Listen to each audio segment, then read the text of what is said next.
നമസ്കാരം. റാഫ്റ്റോക്ക് ഫുട്ബോളിലേക്ക് അവർക്കും സ്വാഗതം. കഴിഞ്ഞ മത്സരങ്ങൾക്ക് കാർലോ ആഞ്ചലോട്ടി സാന്റിയാഗോ ബെർണാബ്യുവിൽ എത്തിയിരുന്നല്ലോ.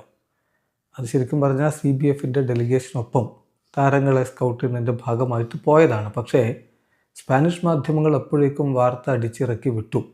അടുത്ത ജൂണിൽ ആർബിലോയെ മാറ്റുകയാണെങ്കിൽ പകരം ആഞ്ചലോട്ടിയെയും പരിഗണിക്കുന്നുണ്ട് റയൽ മാഡ്രിഡിന് സാധ്യതകളുണ്ട് എന്ന്.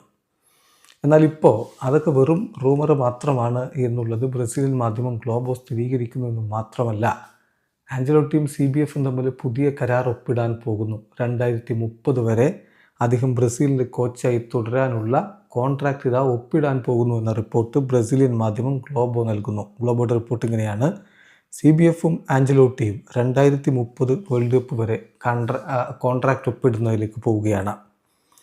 ഇറ്റാലിയൻ കോച്ച് ഇതാ റിയോ ഡി ജനീറോയിലേക്ക് നാളെ എത്തും. അപ്പം അതിനുശേഷം പുതിയ ഡീല് ഫെബ്രുവരിയുടെ തുടക്കത്തിൽ സൈൻ ചെയ്യുമെന്നാണ് പ്രതീക്ഷിക്കുന്നത്. ആഞ്ചലോട്ടി ഓൾറെഡി ലോകത്തെ ഏറ്റവും അധികം സാലറി ലഭിക്കുന്ന കോച്ചാണ്.